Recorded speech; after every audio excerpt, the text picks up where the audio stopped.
나를 올려다보며 내가 오빠 와이프보다 나이가 많은데 싫은 건 아니지? 영현이와는 에로스적 사랑과 플라토닉 영적 교감도 함께 이루어지는 것 같아 참 좋기도 해. 새벽에 집을 나서 고속도로에 오르니 차가 거의 없고 바람은 너무나 시원한 거야. 지금까지의 글은 전부 오랜 시간이 지난 과거의 글이었다면 오늘은 현재 진행형 글이야. 새벽 5시가 넘어 출발을 했고 경주에 들어가니 오전 10시가 넘어 들어갔던 것 같아.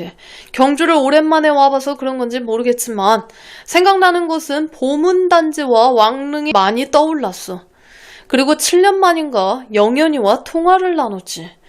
원래 계획대로라면 오후에 만나야겠지만 저녁 6시 이후에 보기로 했고, 그런데 오랜만에 통화인데 마치 어제까지 편안하게 했던 것처럼 자연스러운 행동과 익숙한 목소리가 그립고 반가운 느낌은 무엇일까?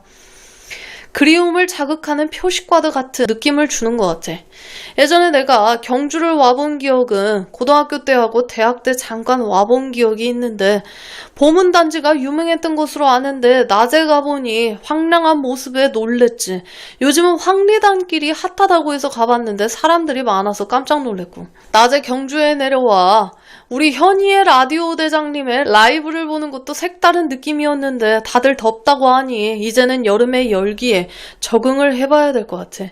너무나 오랜만에 대면하는 영현이는 잠시 시간이 멈춘 사진 한 장 같은 느낌? 마치 어제까지 편안하게 보면서 지내왔던 사이처럼 자연스럽고, 그 옛날 여의도 한복판에서의 만남이라던가 한강 둔치에서 함께 걸을 때의 모습이 생각나는 게 너무도 좋았던 시간이야. 예전에 영현이는 매운 음식도 잘 먹어서 매운 갈비찜도 먹었고, 거리에는 예쁜 소품숍이 많아서 이것저것 구경하고, 또 색다른 곳은 거리에 타로와 점집이 많은지 안 들어가 볼 수가 없는 거 아니겠어? 제일 먼저 타로점을 보는데 중년의 여자가 있는 가게였지.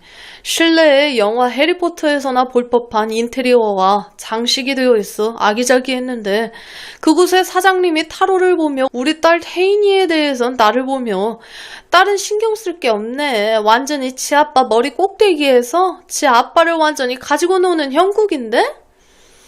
해주는데 어느 정도 맞다고 느꼈어. 그리고 전 와이프인 인경이는 활활 타는 불의 사주를 가졌고 딸아이도 불의 사주를 가졌는데, 그에 반해 나는 물의 사주를 가져 상극이라고 하는 거야. 그래서 같이 있으면 물의 사주를 가진 내가 그냥 물이 다 없어지면 살 수가 없는 사주라고. 또 나에게는 원래 사주에 자식이 없거나 아주 귀한 사주라 딸과도 상극이 될 수밖에 없어. 지금처럼 떨어져서 살아봐야 된다고 해주더라고. 영현이는 그냥 혼자 독신으로 살아갈 운명이 아니냐 물어보니 아주 어렸을 때 결혼을 하거나 아니면 정말 나이가 많이 들어 황혼의 인연이 생긴다는데 나는 아닌 것 같고, 그렇다면 인연이 아직 안 왔다는 건가? 그리고 타로점 사장님이 우리 둘을 두고서 영현이한테 이런 남자는 절대 만나선 안 된다.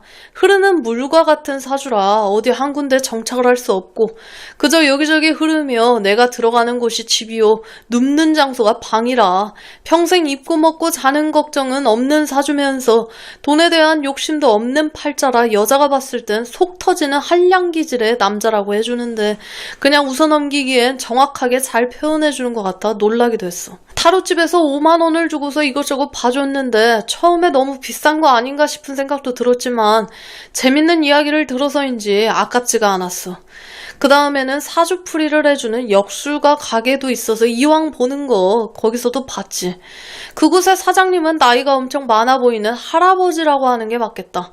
수염도 길게 늘어뜨린 모습이 영화 속 도인이라고 해야 될까? 그 역술가가 내 사주를 쭉 보더니 너가 살려고 그 집에서 나왔구나 하시는데, 만약 인경이가 남자로 태어났다면 크게 사업에 성공할 수 있는 사주라고 하시더라고. 딸아이가 올해 여대생이 되었는데 걱정이라 말을 하니 그 역술가가 나를 쳐다보며 야, 너 딸은 걱정할 게 하나도 없다. 너나 걱정해라. 그러며 충격적인 말을 하는 거야. 얘는 곧 결혼한다는 소리가 나오겠는데? 내가 그래서 우리 딸은 연애는 오케이, 결혼은 노라고 대답할 정도로 주관이 확실하다 하니 옆에서 그 말을 듣고 있던 영현이도 웃긴 건지 오빠는 그 말을 믿어?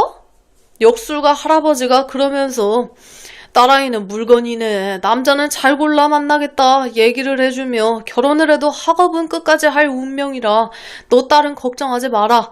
또 딸아이가 돈 욕심이 그렇게 많고 나와는 사주가 상극이라 같이 살면 내가 죽을 운명이라고 해주는데 그런 역술이나 점술이 의외로 잘 맞는 것 같다는 생각이 들기도 해.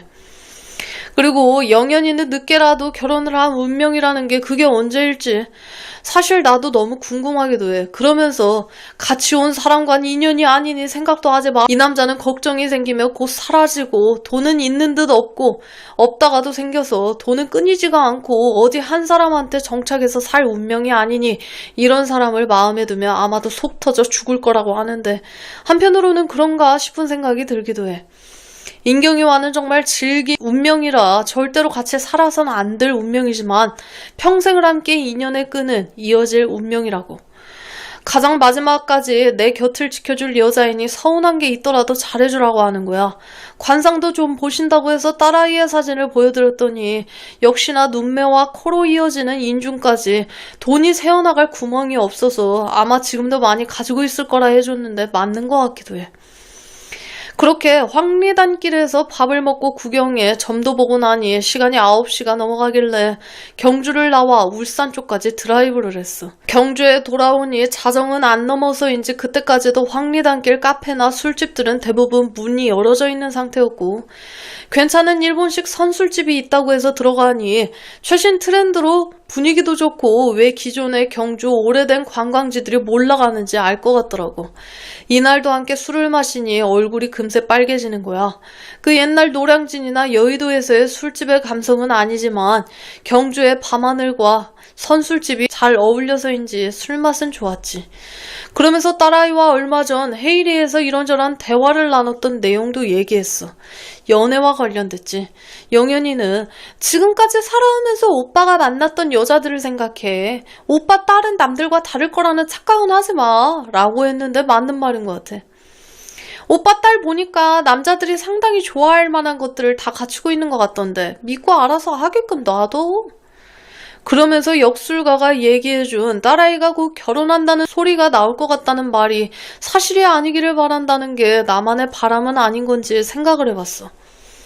그렇게 시간 가는 줄 모르고 얘기하다가 오늘 밤 같이 있어도 되는지 물어보니 자기도 나이를 먹을 만큼 먹었고 남자를 상대해본 게 오래전이라고 하는데 예전에 영현이를 처음 봤을 때 당돌함과 싸가지 없음의 모습들 그런 모습이 스쳐 지나가며 나누는 술잔이 오랜만에 나의 편안함을 자극해주는 것 같기도 했어. 마감 시간인 새벽 1시를 꽉 채워 술잔을 비우고 근처 모텔로 자리를 옮겼지. 간단하게 맥주를 한 잔 더 마셨고 사실 내가 지금까지 겪어봤던 여자들 중 영현이만이 감성과 루틴이 있었어.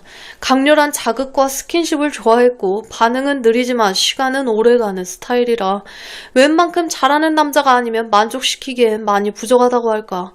모텔에서 내가 먼저 샤워를 하고 기본적으로 챙기고 다니는 화장품과 로션, 립밤은 물론 향수까지 내 파우치를 보며 와 그래 이게 서울 남자들이지 내가 그동안 잊고 살았던 모습이야 하는데 나는 개인적으로 경상도 남자들이 멋있는 것 같아. 특별한 내숭도 없고 할 말만 딱 하고 지저분하게 뒤에서 장난도 안 치는 스타일이 좋지. 그건 맞는데 여자들이 좋아할 만한 행동하고 싫어할 만한 행동 구분을 못하는 경향도 있잖아 라고 했는데 사실 나는 그게 무슨 의미인지 잘 모르겠어. 내가 자기를 웃으면서 쳐다보니 부끄럽다며 바로 이불 속으로 들어오는 거야. 꼭 안아주니 따뜻하게 안겨오는 감촉은 참 좋았고 살짝 올려다보는 눈빛도 싫지는 않았지. 나를 올려다보며 내가 오빠 와이프보다 나이가 많은데 싫은 건 아니지? 그래서 내가 지금의 전 와이프인 인경이와는 그냥 오빠 동생 사이라고 하니 그게 말이 되냐고 하는데 어쨌든 이혼을 하고 편하게 만나고 있는 중이고 중간에 인경이도 남친이 생겼다가 지금은 헤어졌다고 하니 그게 뭐야 하는데 예전에 백병원 응급실 사건도 대략 다 알고 있고 그때 내가 한쪽 눈이 실명될 위기도 있었지만 다행히 회복된 일도 알고 있어서 나와 인경이의 관계는 어느 정도 잘 알고 있는 영현이야.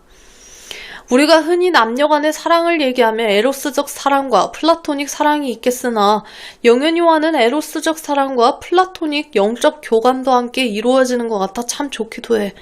어쨌든 아침에 일찍 밥을 먹고 오전에 서울에 올라왔는데 5월에 들어서면서 회사 업무는 많이 줄어들고 여유로운 점들도 있겠으나 내 수납되어진 과거의 일들이 하나씩 드러나는 것 같아 참으로 좋지. 올라올 때는 일부러 고속도로보다 국도길을 많이 달리며 바람의 감성을 느끼고 올라왔는데 서너 달에 한 번씩은 영현이를 보러 가야 될 것 같아 하면서 여러분들의 소중한 시청자 사연을 받고 있습니다. 살아오신 인생 이야기나 연애, 결혼에 대한 이야기를 아래 이메일 주소로 보내주시면 감사드리겠습니다.